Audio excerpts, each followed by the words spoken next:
Hi, welcome to A2 Aesthetics, the Body Show. I'm Rachel Tambo, co-publisher of A2 Aesthetics, an anti-aging magazine, and the host of this essential podcast.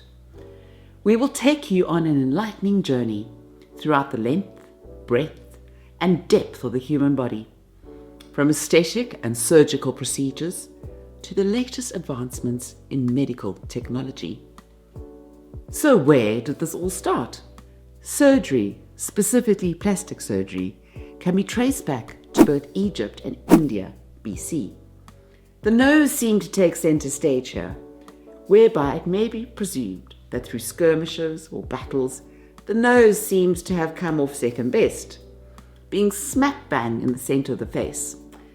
Various reconstruction techniques evolved from fixing broken noses and surgical grafts. Although there is evidence of this mentioned in papyrus from ancient Egypt, there is little mention of the success of these early procedures. Sushruta needs to be mentioned as one of the forefathers of plastic surgery, who compiled a compendium entitled Sushruta Samhita around 600 BC, encompassing the basic steps of plastic surgery, once again focusing on the nose. This would later be translated into Arabic, which would allow for the spread of his journal to academics in other far-flung territories. To put the word plastic into context, it is derived from the Greek word plastikos, meaning to shape or to mold. Moving forward to AD, it was then the Romans who pioneered more procedures using techniques to improve facial features. A medical writer called Aulus Cornelius Celsus is recorded notating how skin could be used from other parts of the body to help repair facial tissues. His book was the guide for the next 1700 years. It was in the 15th century that Italian surgeons Gustavo Branco and his son Antonio Branco would advance the science further.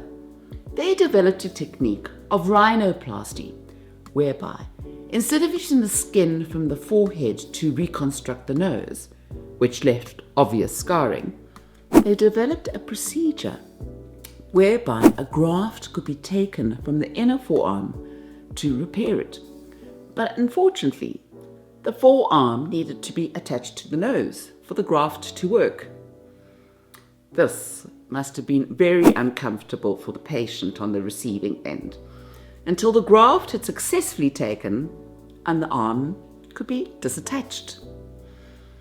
The advancement of antiseptic medicine and anesthesia in the mid-1800s changed the game. It reduced the risks, and success rates led to the increase of safer cosmetic procedures. 1895 saw the first documentation of breast augmentation, whereby skin was grafted from the back to correct asymmetry. It was the onset of modern warfare that really advanced plastic and reconstructive surgery. Ancient times may have had the brutality of battle and the consequent amputation of limbs by sword. The 20th century, however, saw the advancement of serious military munitions, firepower from air, land, and sea. The catastrophic deformities and shrapnel injuries inflicted on soldiers spurred the need to intensely develop this field. I am talking about World War I and World War II. These wars pioneered many new plastic surgery methods, from skin grafts for burn victims, reconstruction of missing facial parts, through to reconstructing new limbs, experimenting with different mediums and metals. The work that these surgeons did in trying to improve the lives of the wounded was deemed newsworthy, and a growing acceptance and trust of plastic surgery was starting to build. The industry became regulated and specialized, surgeons had to work under the affiliated Association of Plastic, Reconstructive and Cosmetic Surgery. In the post-Second World War decades, there has been a growth in the advancement and popularity of aesthetic surgical procedures worldwide. With the rise of Hollywood and the mass media, aspirations of beauty fuel the industry. The rise of cosmetic augmentation and implant surgery has seen massive growth. There's a fight against aging. We as a population are living longer, healthier lives, and people want to look as aesthetically well as they feel and are prepared to pay for it. I'm giving you this snippet of history to show how far humanity has come in the art and science of aesthetics. New and safer procedures have popularized. A2 Aesthetics, the body show, will represent you, the consumer, and the practitioner, and get into the nitty-gritty of all these procedures. Physical integrity, as well as delving into the psychology and mental wellness of our decisions.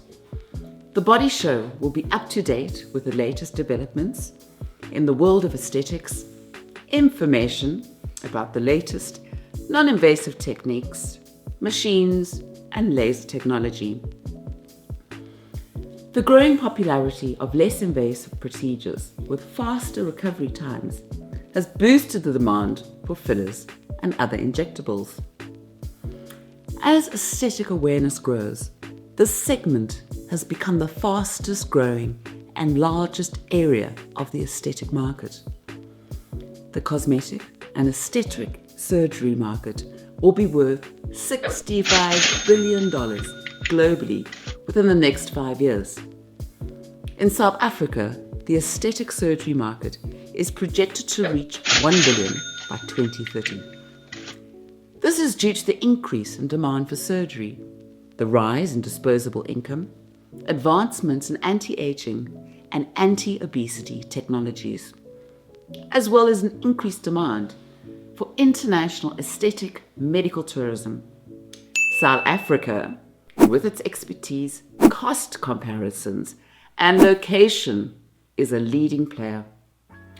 But that's why we are here, to discuss the good, the bad, and the ugly, to give you educated and well-rounded conversations and answer your questions. Knowledge is power. Thank you so much for tuning in to A2 Aesthetics, the body show. I'm Rachel Tambo. Keep living your best life. Thank you.